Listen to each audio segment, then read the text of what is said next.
So hello everyone, welcome to my channel. I am Shweta, your English teacher. कैसे हैं आप सभी? आई होप सभी अच्छी हैं, मजे में हैं और अच्छे से स्टडी कर रहे हैं, है ना?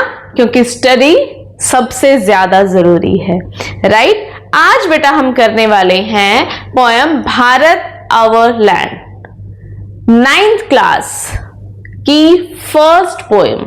जैसे कि हमने वन शॉर्ट सीरीज स्टार्ट की हुई है, तो ये वन शॉर्ट की मेरी 3rd वीडियो है ना? आपका chapter 1 how I taught my grandmother to read and poetic devices already have been uploaded to the channel, you can go and check now. आज पढ़ेंगे भारत आवर लैंड। क्या है भारत आवर लैंड? भारत हमारी भूमि, क्या क्या नहीं है यहाँ? सब कुछ तो है। Sacred Upanishads, divinest music, generous Ganga, sunny golden land, life, the Buddha's Dhamma, unity, auspicious things, Bharat's heritage, divinest music, all the things we have in one country, that is India. And how lucky we are कि हम यहाँ इस धरती पर रह रही हैं, है ना? तो अपने देश के बारे में पढ़ना, वो भी इतने फैंटास्टिक तरीके से। Like this poem is written by Subramania Bharati, और सुब्रमण्य भारती जी ने जो पोएम लिखी है, माय गॉड, पढ़ने के बाद पैट्रियटिज्म अपने आप आ जाता है। जब आप इस पोएम को पढ़ते हैं तो वो जो फीलिंग आती है ना अपने देश के लिए, दैट इज रियली ऑसम, है ना? तो शुरू करते हैं, पोएम को पढ़ते हैं, ठीक है?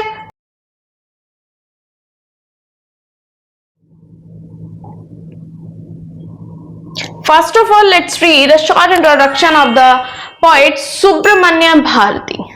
Subramanya Bharati, here he is, also known as Bharatiyar, was a renowned Indian poet, writer, journalist and independence activist. Subramanya Bharti जी, जिनको भारतीयार के नाम से जाना जाता है, अब इंडिया के बहुत ही फेमस पोएट, राइटर, जर्नलिस्ट और इंडिपेंडेंस एक्टिविस्ट भी रहे हैं। इनका जन्म 1882 में तमिलनाडु में हुआ, और उनकी जो पावरफुल पेट्रियोटिक पोएम्स है, उन्होंने इतने लोगों को प्रभावित किया है, इतना इन्फ्लुएंस दिया लोगों पे।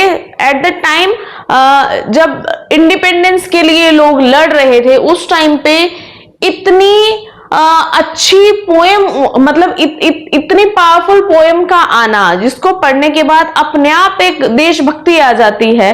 तो इस तरह से इन्होंने लोगों को अपनी पोएम से बहुत ज्यादा प्रभावित किया है। सो भारती's bold ideas in simple yet impactful language made his poetry widely popular, and he is regarded as one of the greatest figures in Tamil literature. Tamil literature के बहुत बड़े राइटर माने जाते हैं, और इनकी जो पोएम्स हैं, हालांकि बहुत सिंपल लैंग्वेज में हैं, लेकिन इतनी बोल्ड हैं अपने आप में कि उनको पढ़ने के बाद अब इतना अच्छा लगता है कि अपने देश के लिए एक अलग ही फीलिंग आ जाती है। आप सोच के देखो, जब पढ़ने के बाद हम इतना एक्साइटेड हो रखे हैं, इतना एक्साइटेड हो जाते हैं, तो वो इंसान जिसने ये लिखी है वो कितने बड़े देशभक्त रहे होंगे, है ना? कमाल की बात है, मतलब क्या बात है उनकी, है ना? चलिए स्टार्ट करते हैं अपनी पोएम को।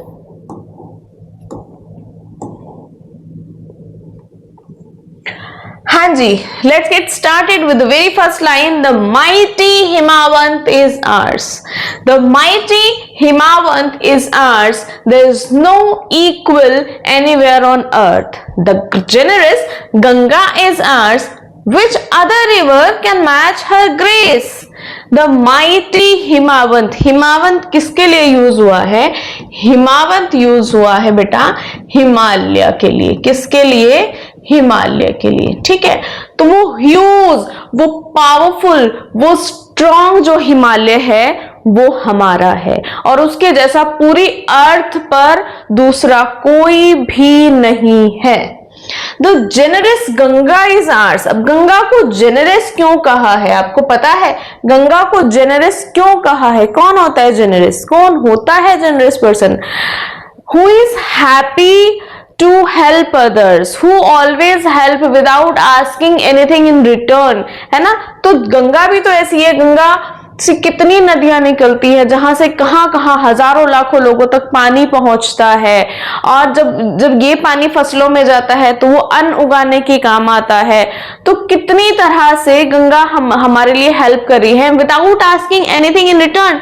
गंगा क्या मांग रही है, कुछ भी नहीं, और हमारे लिए पीने का पानी और क्या कहते हैं फसलों के लिए पानी और कितने सारे पर्पस हमारे पूरे होते हैं गंगा से। इसलिए गंगा को क्या कहा है, जेनरस कहा है। सो द जेनरस गंगा वो हमारी है। कोई और कौन सी नदी है जो उसकी बराबरी कर सकती है, उसकी ग्रेस इतनी ग्रेसफुल जो ये रिवर है उसकी बराबरी कौन कर सकता है, कोई नहीं कर सकती। इतनी नदियां हैं लेकिन गंगा की बराबरी कहीं नहीं है। आई होप यहां तक सभी को क्लियर है। एक बार फिर से देखते हैं कि ये जो माइटी हिमालय है सॉरी जो माइटी हिमालय है वो हमारा है, इसके इक्वल पूरी अर्थ पर कहीं कोई नहीं है।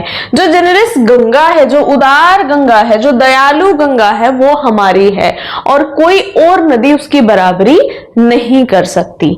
I hope it is clear. आगे चलते हैं।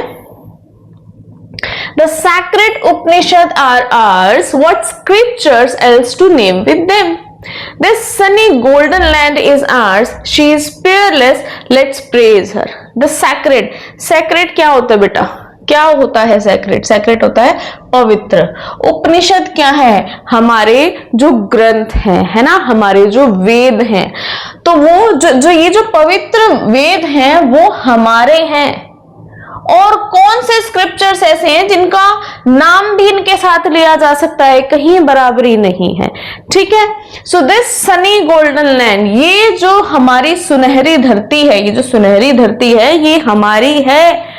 सुनहरी धरती कैसे कहा गया? Sunny golden land. Golden land देखो, जब गेहूं की फसल होती है तो वो कैसी होती है, वो कैसी होती है, वो हल्का हल्का गोल्डन कलर ली होती है, और स्पेशली जब उस पर सन रेज आती हैं तो उससे बहुत प्यारा गोल्डन कलर निकल के आता है, और वो हमारी प्रोस्पेरिटी को भी दिखाता है ना, वो हमारी प्रोस्पेरिटी को भी दिखाता है, हमारी रिचनेस को, हमारी कंट्री एग्रीकल्चर में कितनी रिच है वो भी दिखाता है। तो ये जो धरती है, ये जो सुनहरी धरती है ये हमारी है, ये मैचलेस है, इसका कोई मैच नहीं है, इसकी कोई बराबरी नहीं है। लेट्स प्रेज हर, चलिए इसके गुणगान करते हैं, चलिए इसके गुण गाते हैं, चलिए इसकी तारीफ करते हैं, है ना, चलिए इसका गुणगान करते हैं। तो हमने क्या पढ़ा कि जो हिमालय है, जो माइटी, जो इतना ग्रैंड हिमालय है वो हमारा है, जिसकी बराबरी पूरे अर्थ पर कोई नहीं है। इतनी दयालु, इतनी पावन जो गंगा नदी है वो हमारी है, जिसके जैसी और कोई नदी नहीं है। जितने वेद पुराण हैं वो हमारे हैं, उनके जैसा दुनिया में और कोई स्क्रिप्चर है ही नहीं। और जो ये जो सुनहरी धरती है ये हमारी है, इसकी कहीं बराबरी नहीं है। चलिए इसके गुणगान करते हैं। ठीक है। तो okay, next is gallant warriors have lived here. Many a sage has sanctified this land. Gallant warriors. Gallant कौन होते हैं बेटा? वीर, बहादुर, ब्रेव। वॉरियर कौन है? हमारे जो सोल्जर्स हैं, जो हमारे सैनिक हैं, जो हजारों सालों से हमारे लिए लड़ते आए हैं, है ना। पहले कुछ कैसे थे, पहले पैदल चलते थे, पैदल चल के मीलों जाकर के हमारे लिए लड़ाई लड़ते थे, फिर वो धीरे धीरे हाथी घोड़े की सेना तैयार होने लगी, फिर उसके बाद आज हमारे पास जीप हैं और हमारे पास टैंकर्स हैं। बट फीलिंग वही है कि वो इतने ब्रेव हैं, है ना, वो हमें हमेशा दुश्मनों से बचाते आए हैं। तो Gallant warriors have lived here, हमेशा से यहाँ ये जो जमीन है, ये जो धरती है, हमेशा से वीरों की भूमि रही है, हमेशा से यहाँ पर शूरवीर रहते आए हैं। Many a says has sanctified this land. Sanctified क्या होता है बेटा? सैंक्टिफाइड होता है प्योरिफाइड। और कितने ऋषि मुनियों ने इस जमीन को प्योरीफाई किया है, कितने ऋषि मुनियों ने यहाँ जन्म लिया है, यहाँ पर उपदेश दिया है, यहाँ पर हमें अच्छी अच्छी बातें सिखाई हैं, अलग अपने धर्म के बारे में बताया है ना। तो वो सब कुछ यहाँ इन लोगों ने हमारी धरती को पवित्र किया है। The divinest music has been heard here. वो जो डिवाइनेस्ट म्यूजिक है वो यहाँ सुना जाता है। कैसा डिवाइनेस्ट म्यूजिक? डिवाइनेस्ट म्यूजिक पहली बात जो नेचर से जुड़ा हुआ है, ये हवा का चलना, ठंडी ठंडी हवा का चलना, ठीक है, या फिर पेड़ों के पत्तों का हिलना हवा में, और क्या कहते हैं, पानी की कलकल की आवाज। और डिवाइनेस्ट म्यूजिक से आप एक और कनेक्शन ले सकते हो, भगवान श्री कृष्ण की बांसुरी, है ना। तो ये जो डिवाइनेस्ट म्यूजिक है ये यहाँ सुना जाता है। And here all auspicious things are found. और जितनी भी पावन चीजें हैं वो यहाँ हमारी इस जमीन पर, इस धरती पर पाई जाती हैं। क्लियर? चलिए आगे। Here Brahma knowledge has taken root. Brahma knowledge जिससे पूरा ब्रह्मांड चल रहा है, जिससे पूरी सृष्टि संचालित हो रही है, उसको यहीं से रूट मिली है, वो यहीं से शुरुआत हुई है उसकी। And the Buddha preached his Dhamma here. और भगवान बुद्ध ने भी अपने धर्म का यहीं बखान किया है, अपना उपदेश उन्होंने यहीं दिया है ना। So this Sunny golden land, नहीं सॉरी, व्हाट हैपेंड? ओहो, ज्यादा पीछे चले गए है ना। ऑफ होरी एंटिकिटी इज भारत। और कितनी पुरानी संस्कृति है हमारी, कितना पुराना ट्रेडिशन, कितनी पुरानी जो सभ्यता है वो हमारी है। She is fearless, let's praise her. और ये क्या है, इसकी कहीं कोई बराबरी नहीं है। चलिए इसके गुण गाते हैं, चलिए इसके गुण गाते हैं। तो यहाँ हो गई है हमारी poem complete.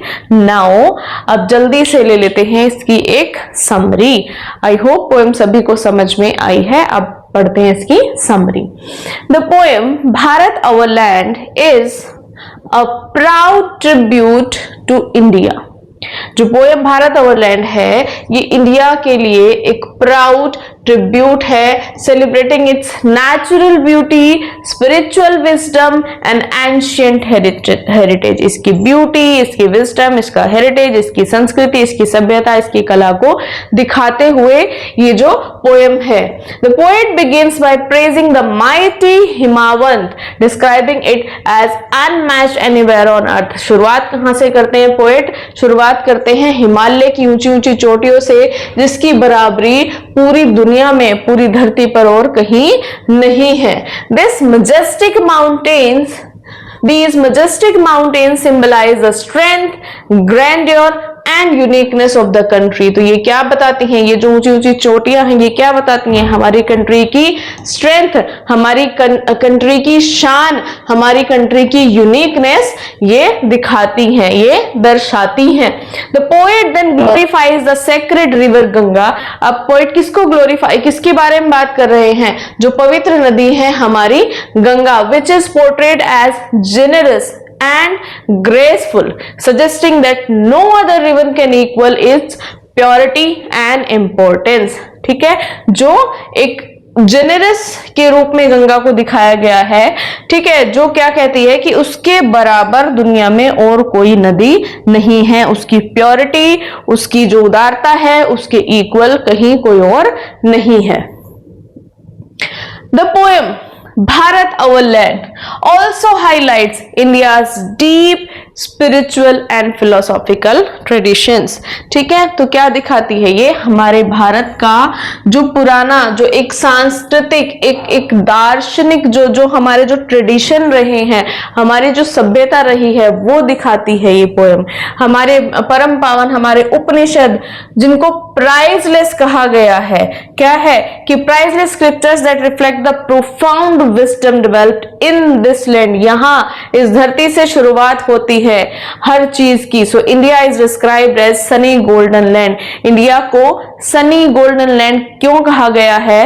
Rich in culture and blessing, and the poet proudly declares that it is fearless and worthy of praise। तो ये in addition to natural and spiritual wealth, the poet recognizes the contribution of the people who shaped the nation। और इनके साथ साथ जो जिसने हमारे nation को इतना ग्रेट बनाने में जो कंट्रीब्यूशन किया है, हमारे जो वॉरियर्स हैं उनका, हमारे जो सेजेस हैं उनका भी यहाँ पर उनको भी मेंशन किया गया है। Brave warriors who protected the land and wise sages who spread knowledge and sanctified the country are honored. The poet also refers to the divine music and auspicious tradition that have flourished in India. तो जितनी परम पावन पवित्र चीजें हैं वो हमें India में यहाँ मिलती हैं। I hope the summary is also clear to you. Now,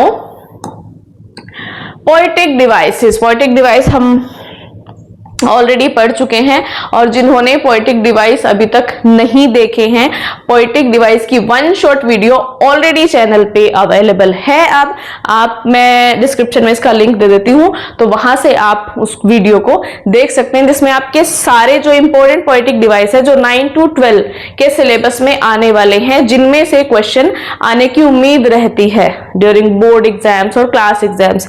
ठीक है, तो वो सारे उसमें मैंने आपको कराए हैं with examples, with some practice sentences, तो वहां से आप पोएटिक डिवाइस अपने क्लियर कर सकते हैं। फाइन, चलिए first of all personification. Personification क्या होता है? जहां पर पर्सोनिफाई किया जाता है चीजों को, like when a human attribute, human quality is given to some non human thing, then it is personification. ठीक है, तो यहां पर पर्सोनिफिकेशन कैसे है?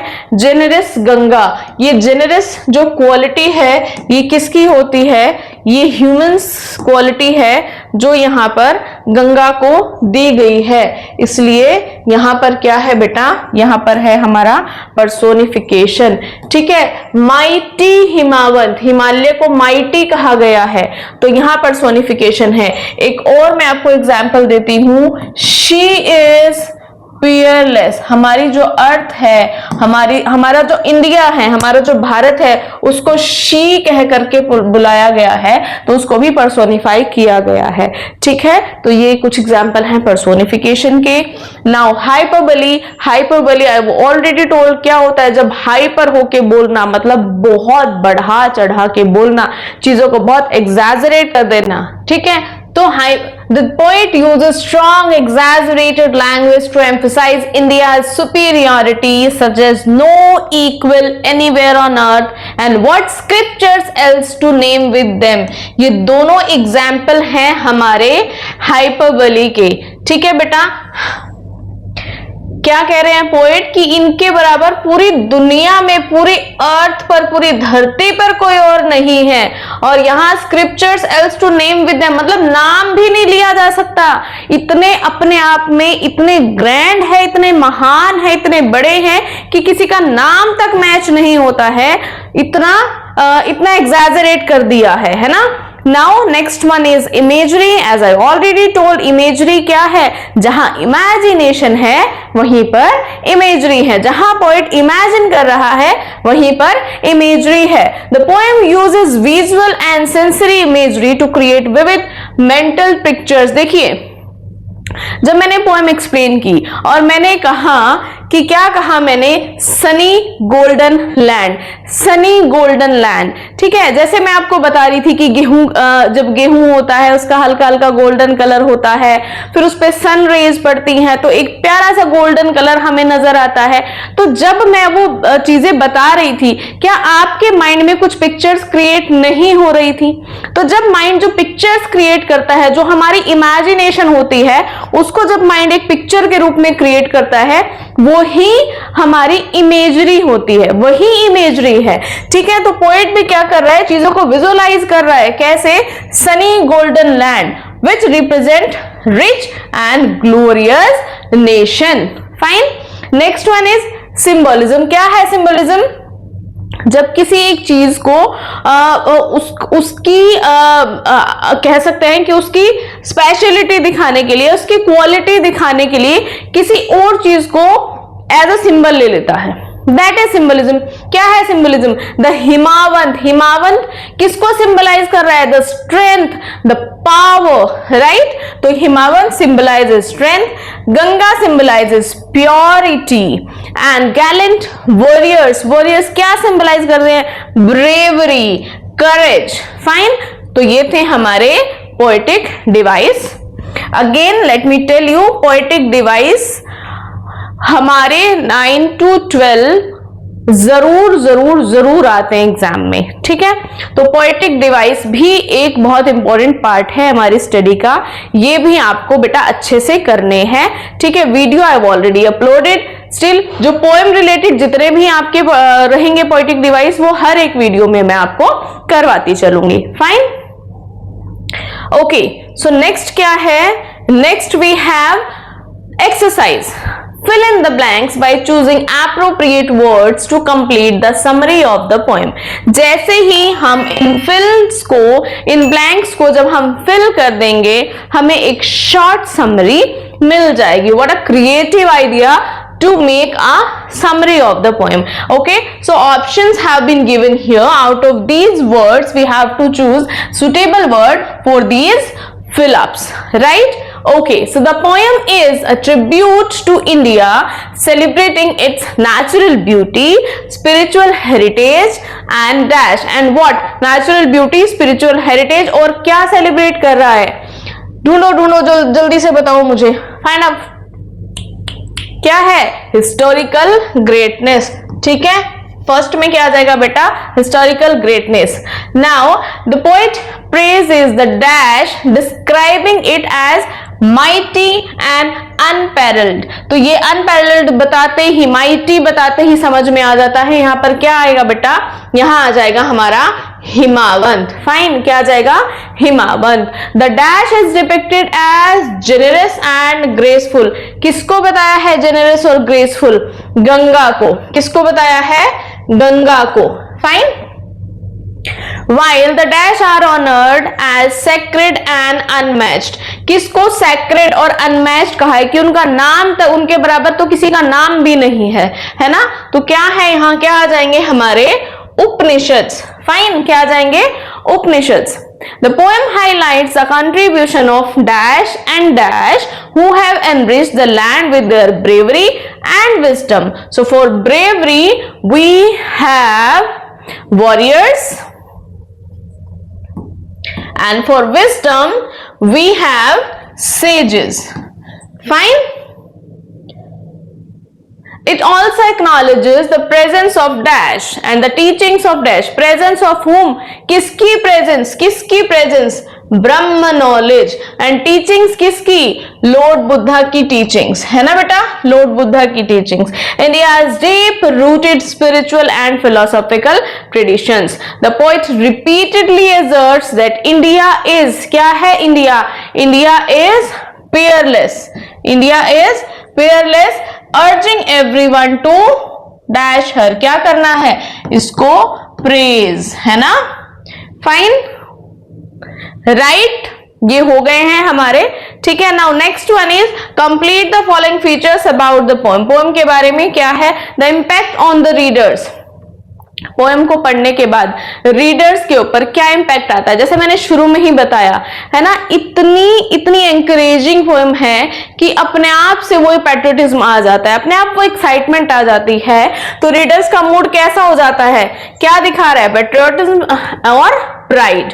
Fine. The poets attitude. Poet का एटीट्यूड कैसे? पोएट क्या कर रहा है? अपने इंडिया को, इंडियन क्वालिटीज को एडमायर कर रहा है। तो पोएट एटीट्यूड कैसा रहेगा बेटा? एडमायरिंग एंड रेवरेंट रहेगा। ओके। राइम स्कीम कैसी है? Rhyme scheme I already told कैसे बनाते हैं। जब हम राइमिंग वर्ड, जो एंडिंग वर्ड है लाइन का, पोएम की लाइंस का जो एंडिंग वर्ड जो होते हैं, अगर वो आपस में एक दूसरे से उनकी राइम मैच हो रही है, they are rhyming with each other, then we with the help of them we create rhyme scheme, है ना। तो यहाँ पोएम में हमारे पास देखो कितने पैराज हैं इस पोएम में।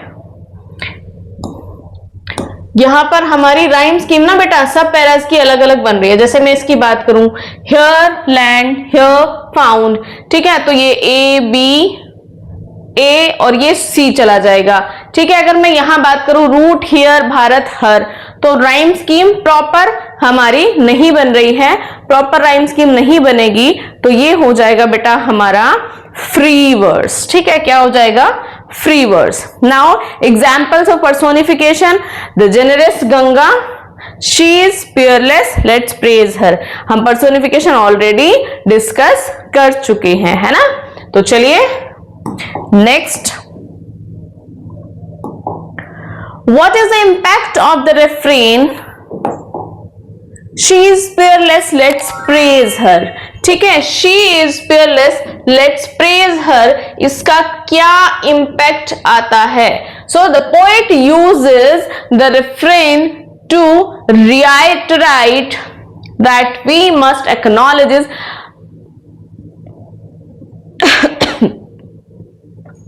The poet uses the refrain to reiterate that we must acknowledge the greatness of Bharat and praise her. ठीक है, तो बार बार वो रिपीट इसीलिए कर रहा है कि हम उन चीजों को समझें, उसकी वैल्यू करें. He wants to rebuild the lost pride and unity of Bharat. अपना खोया हुआ मान सम्मान, जो भारत की एक यूनिटी थी, जो आजकल बहुत कम देखने को मिलती है, मैं ये कहूंगी. क्यों?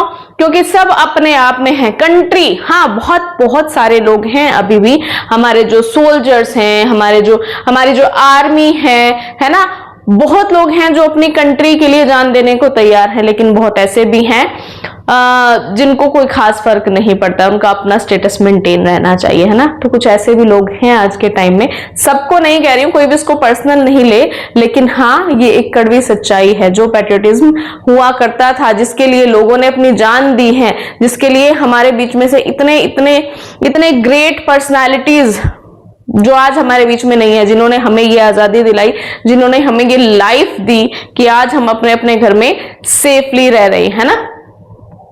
Okay, and arouse deep love for the Motherland among his readers. तो क्या कर रहा है पोएट? क्या चाहते हैं कि rebuild the lost pride and unity of Bharat, और क्या करना चाहते हैं, और अपनी मदरलैंड के लिए जो डीप लव है उसको वो जगाना चाहते हैं. Fine, complete the following sentence appropriately. India is metaphorically described as this sunny golden land, suggesting that it is क्या है? bright and rich both in spirituality and material wealth. Fine. Now match the column. हिमावंत, यहां पर देखो क्या है? Symbols हैं. Symbols हम पढ़ चुके हैं ना, सिंबलिज्म. अब इसको हमें मैच करना है कि ये क्या, मतलब ये किसके सिंबल है. तो हिमावंत किसका सिंबल है? हमने पढ़ा है पावर का, है ना, और स्ट्रेंथ का सिंबल है. तो देखो कहां पर आ जाएगा, ये रहा, strength and permanence. Strength and permanence, है ना, strength and permanence. Okay, Ganga, purity and generosity. Purity and generosity. Upanishad spiritual and philosophical legacy, है ना. क्या है Upanishad? Philosophical, spiritual and philosophical legacy. Fine. Gallant warriors and sages. So warriors for courage and sages for wisdom. तो ये आ जाएगा हमारा, ठीक है. Okay, next one is Brahma knowledge and Buddha's Dhamma. Knowledge and enlightenment, है ना. एक बचा हमारा लास्ट, सनी गोल्डन लैंड, जो हमारा क्या दिखा रहा है? Richness and glory. So this way we have completed this exercise also. बहुत इजी है, देयर इज नथिंग डिफिकल्ट, ठीक है. चलिए, now next, the poet uses imagery. Give any two examples from the poem. Poet ने imagery use की है, किस किस तरह की, कहां यूज की है, उसके एग्जाम्पल्स हमें देने हैं. तो दो तरह की इमेजरी यूज की है पोएट ने. Descriptive language to create vivid mental pictures and appeal to the senses. ठीक है, उसके दो एग्जाम्पल हमें देने हैं. तो कौन सा है? एक है हमारी विजुअल इमेजरी, एक है ऑडिटरी इमेजरी. तो विजुअल कौन सी है? ठीक है, ऑडिटरी कौन सी है? जो ईयर से रिलेटेड है. सो विजुअल इमेजरी कौन सी? Mighty हिमावंत. Mighty Himawant. This creates an image of the towering, magnificent Himalayas, right? Sunny and golden land. किसको यहाँ क्या इमेजिन किया जा रहा है? This forms a picture of sunny fields with bountiful golden harvest. Auditory imagery क्या है? The divinest music, है ना। तो this makes us imagine a soothing heavenly music that is melodious and spiritually uplifting. इसीलिए मैंने आपको बोला था कि आप उसको भगवान कृष्ण की फ्लूट से भी रिलेट कर सकते हैं। Fine. What is the impact of the use of hyphens in first stanza? Select the option that are true. First stanza में हाइफन्स का क्या रोल है, हाइफन्स जो दिए हुए हैं, ठीक है, उनसे क्या इंपैक्ट आ रहा है वो हमें बताना है। तो उसके लिए देयर वर 5 ऑप्शंस, आप अपनी बुक में देख लीजिए। Those which are right they are here. Fine. Next देखते हैं। Read the extract given below and answer the questions that follow. Okay,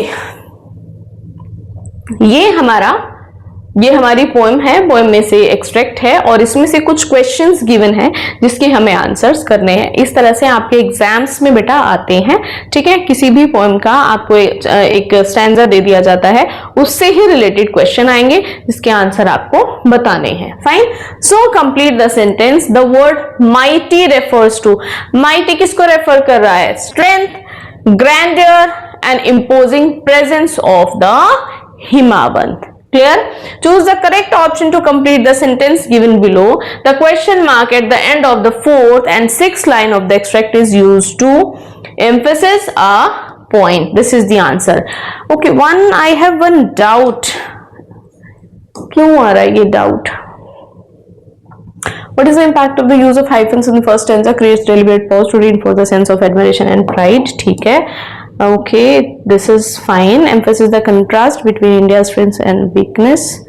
नहीं, ये तो नहीं है। Presents the key elements of India's greatness before the hyphens make a strong assertion about its uniqueness and है, ये भी ठीक है।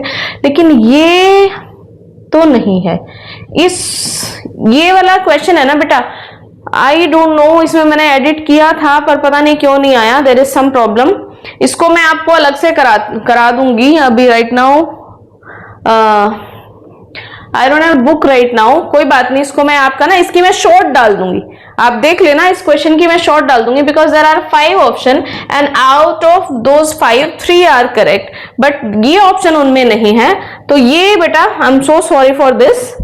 इसके लिए मैं आपका एक शॉर्ट बना के अपलोड करती हूं, ठीक है। Okay, now next one is choose the correct option to complete the sentence given below. The question mark at the end of the 4th and 6th line of the extract is used to emphasize a point. ये हम already कर चुके हैं, है ना, ये already मैं आपको बता चुकी हूँ। चलिए next one. The poet uses the word generous to describe Ganga. Poet ने generous word यूज किया है गंगा को डिस्क्राइब करने के लिए। क्यों? उसने यही वर्ड क्यों यूज किया? The poet calls the Ganga generous because it gives endlessly to people. बताया था ना मैंने आपको, generous का मीनिंग क्या होता है? Happy to help, है ना, जो दूसरों की हेल्प करे, बदले में कुछ भी नहीं मांगे, है ना। Happy to help others, kind to others. तो हमारी जो गंगा है, गंगा माता, गंगा मैया जिसको हम कहते हैं, वो क्या करती है? It gives endlessly to people and the land without asking for anything in return. बदले में कुछ भी नहीं चाहती है। It provides water for drinking, irrigation and daily use, supports agriculture and sustains life along its banks. ठीक है, तो ये हमें पीने का पानी, सिंचाई के लिए पानी, डेली यूजेस के लिए, ठीक है, एग्रीकल्चर को सपोर्ट करती है और सस्टेन्स लाइफ। अपने मतलब गंगा के किनारे पे एक लाइफ सपोर्टिंग चीजें हमें मिल जाती हैं। कैरीज फर्टाइल सॉइल, हमें जो फर्टाइल सॉइल है वो गंगा के किनारे मिल जाती है। Making the surrounding land rich and productive, जिससे क्या होता है? सॉइल फर्टाइल होगी तो क्या होगा? लैंड ज्यादा प्रोडक्टिव रहेगी, है ना। In addition the Ganga has spiritual importance, offering comfort and hope to millions. Ganga की एक स्पिरिचुअल वैल्यू भी है। क्या है बताइए? कहते हैं कि गंगा में स्नान करने से, गंगा में डुबकी लगाने से हमारे पाप कट जाते हैं, हमारे पाप धुल जाते हैं, ठीक है। लेकिन इसका मतलब ये नहीं है कि आप किसी को मार दो, आप जानबूझ के कुछ गलत काम करो, फिर जाके गंगा में डुबकी लगा दो कि हमारे पाप धुल गए। ठीक है, जो चीजें गलती से हो जाती हैं, जो मिस्टेक्स हमारी अनविलिंगली हो जाती हैं, है ना, उनकी माफी होती है बेटा। जो जानबूझ के चीजें की जाए उनकी माफी नहीं होती है, ये बात ध्यान रखना, है ना। So next question, why has the movement of the river been described as graceful? Ganga का जो फ्लो है, जो मूवमेंट है, उसको ग्रेसफुल क्यों कहा गया है? The movement of the river is described as graceful because it flows smoothly, gently and rhythmically. कभी गंगा के किनारे पे बैठ के कभी उसके फ्लो को फील किया है किसी ने? कभी फील करके देखो कि कितने क्या मैजिक होता है उसके फ्लो में। इट इज वेरी स्मूथ, मतलब आप देखो ना, ऐसा लगता है एक बहुत ही प्यारी फीलिंग आती है जब आप उसको देखते हैं, है ना। सो रिदमिकली मच लाइक अ काम एंड एलिगेंट डांस, बहुत शांत लेकिन बहुत प्यारा, जैसे कोई डांस कर रहा है। It curves soft waves and steady pace creates a sense of beauty and ease without any harshness or abruptness. This smooth flowing motion gives the river a poised and elegant character, which is why the poet calls its movement graceful. Fine. Next one, fill in the blank with the correct option from the words given in the brackets. The poet is implying that the Upanishads are unmatched. उपनिषद, जो हमारे उपनिषद हैं, उनका कहीं कोई match नहीं है in their wisdom and spiritual depth. Fine, चलिए आगे चलें। Now question answers. Question number 1, how does the poem reflect a strong connection to cultural identity and heritage? जो पोएम है हमारी, वो कैसे एक स्ट्रॉन्ग कनेक्शन बनाती है कल्चरल आइडेंटिटी और हेरिटेज का। The poem reflects India's cultural identity by highlighting its natural features. Cultural identity कैसे? Spiritual text and historical figures, ये सारी चीजों को मिला के। References to the Himalayas, Ganga, Upanishads and Buddha showcase the country's rich tradition and values. These elements collectively represent India's deep-rooted heritage and create a strong sense of national identity. ठीक है, तो cultural identity कैसे कि ये जो हमारा हिमालय, गंगा, उपनिषद हैं, ठीक है, ये हमारा जो कल्चरल आइडेंटिटी और जो हेरिटेज है उसको दिखाते हैं। ठीक है, next question, what can you infer about the poet's attitude towards India from the repeated phrase she is fearless, let's praise her? इसको रिपीट किया गया है पोएम में, तो इससे पोएट का क्या एटीट्यूड हमें समझ में आता है, इंडिया के बारे में क्या कहना चाहता है पोएट। इस लाइन को रिपीट करके पोएट कहना क्या चाहता है। So the poet was a freedom fighter. ठीक है, कौन है पोएट? सुब्रमण्य भारती। और उनके बारे में जब मैंने उनका इंट्रोडक्शन दिया, मैंने बताया था कि वो इंडिपेंडेंस एक्टिविस्ट रहे हैं। तो Subramanya Bharati was a freedom fighter and had a deep patriotic feeling for India.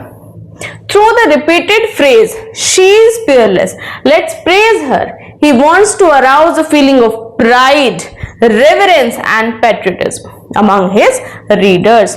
तो रीडर्स के मन में अपने देश के लिए देशभक्ति की भावना, प्यार की भावना, है ना, ये सब वो जगाना चाहते हैं through this line. He wants to motivate his fellow citizens by developing a sense of reverence and pride for their motherland. This phrase reflects the poet's devotion for his country and desire to inspire nationalistic pride among his fellow men. ठीक है, तो in short क्या है कि अपने देश के लोगों के मन में वो एक देशभक्ति की भावना जगाना चाहते हैं, और ये एक बहुत ही अच्छा स्टेप है उनका जो ये पोएम उन्होंने लिखी है। लाइक आज बेशक से वो हमारे बीच में नहीं है, बट ये जो पोएम है ये आज भी कोई पढ़ता है तो उसके मन में देशभक्ति जाग जाती है ना। चलिए next, What does the line many a sage has sanctified this land suggest about India's spiritual heritage? जो ये लाइन है कि बहुत सारे ऋषि मुनियों ने इस धरती को प्योरीफाई किया है, पवित्र किया है, इंडिया के स्पिरिचुअल हेरिटेज के बारे में ये लाइन क्या बताती है?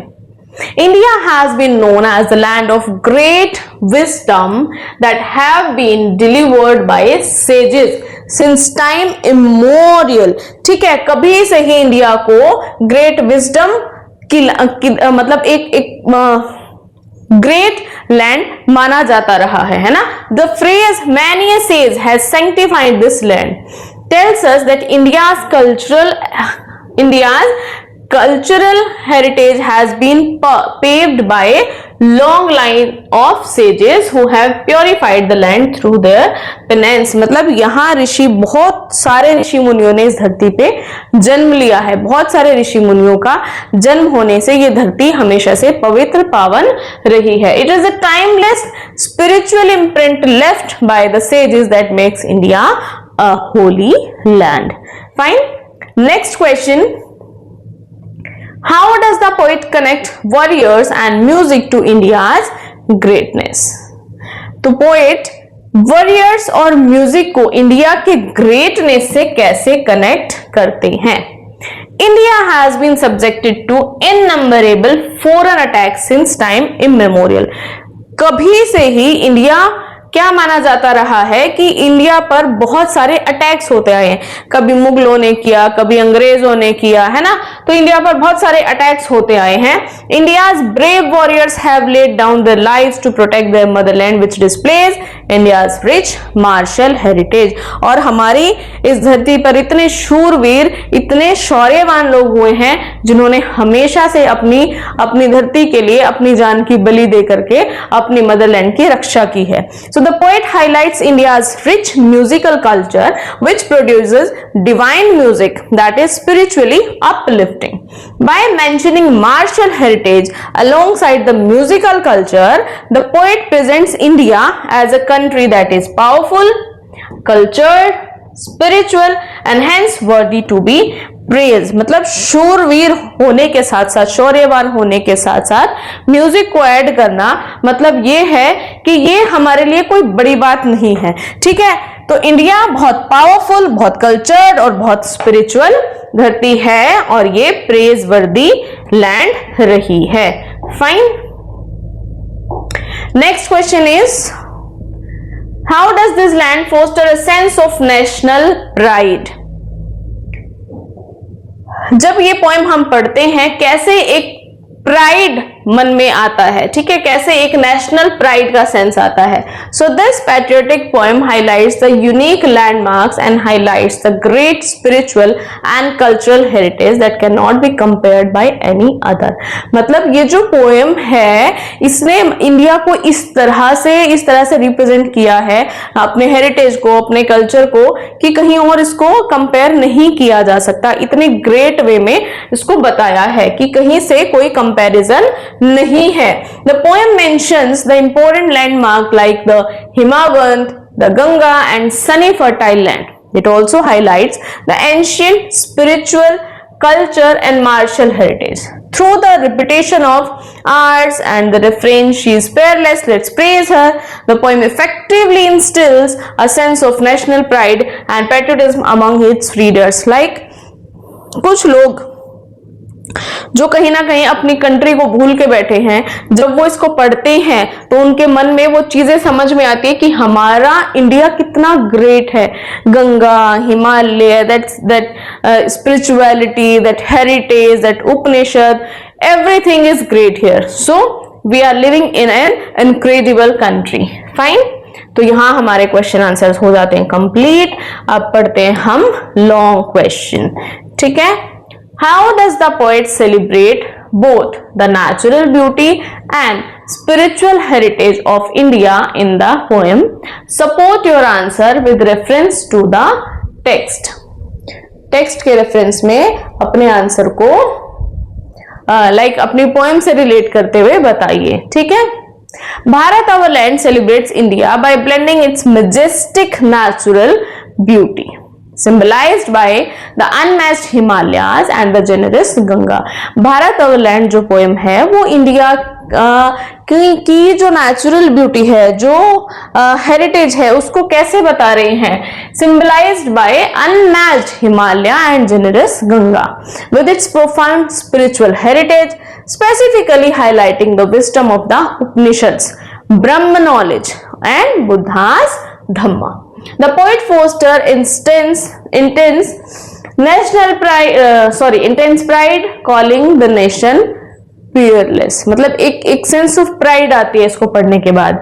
अब नेचुरल ब्यूटी को कैसे सेलिब्रेट किया है? हिमालय को डिस्क्राइब करके, गंगा को डिस्क्राइब करके, फर्टाइल लैंड को डिस्क्राइब करके क्या नेचुरल ब्यूटी दिखाई है पोएट ने.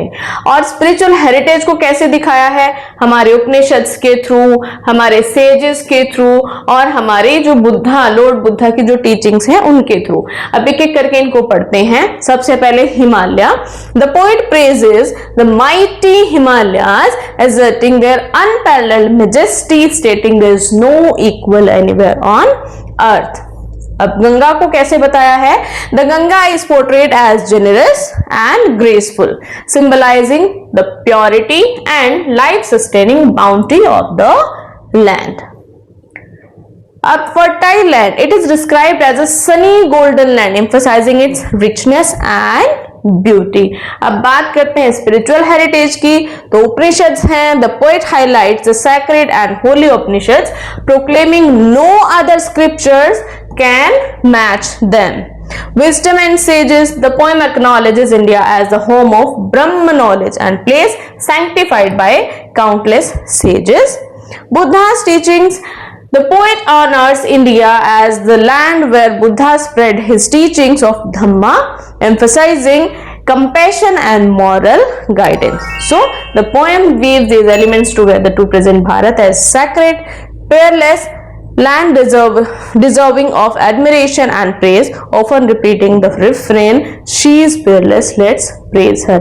So, this way, if you want to take a screenshot, please take it. फिर हम आगे चलते हैं. Okay, so this way we have completed our poem. अगर अभी भी किसी को कोई डाउट है so प्लीज आप मुझे कमेंट के थ्रू बता दीजिएगा. हाँ, वो एक क्वेश्चन है, definitely I will upload a short video of that question. Rest कुछ भी वीडियो में आपको लगा है कि मैम ये डाउट रह गया है, आप मुझे कमेंट के थ्रू बता सकते हैं, जिसका आंसर मैं डेफिनेटली करूंगी. एंड आई होप आपको सभी को अपने क्वेश्चंस के, अपनी क्वेरीज के आंसर मिल रहे हैं. Fine. So thank you for being with me. Please like the video, share with your friends and do subscribe the channel. Thank you.